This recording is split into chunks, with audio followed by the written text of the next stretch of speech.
Salam dəyərli müəllimlər, axşamınız xeyirli olsun. Bu gün bu il müəllimlərin işə qəbul imtahanında istifadə edilən belə bir test nümunəsinin izahını bildirəcəm. Sualın şərtinə qeyd edilir. İqlim diaqramının aid olduğu yarımtipin məxsus olduğu iqlim tipinin yayıldığı ərazilərlə bağlı düzgün bəndləri müəyyən edin.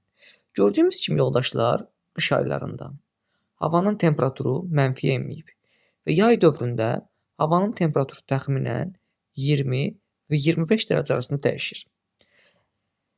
Və həmçinin gördüyümüz kimi yağıntı ilin soyuq dövründə, yəni qış aylarında müşahidə edilib. Bu iqlim tipə aiddir. Yayı quraq keçən, mülayim, isti iqlim tipinə.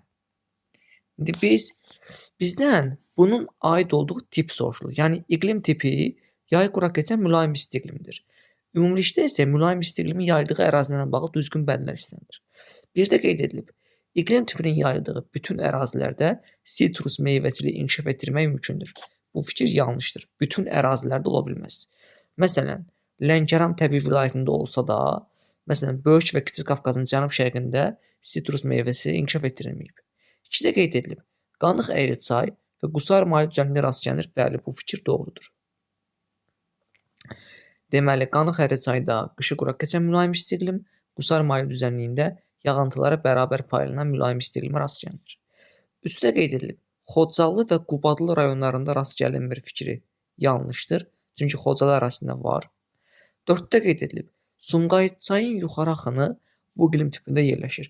Sumqayıt çayın yuxarı axını Böyük Qafqazın əsasən şimal-şərq hissəsinə uyğun gəlir. Bu ərazidə var. Doğrudur. Daha sonra 5-də qeyd edilib.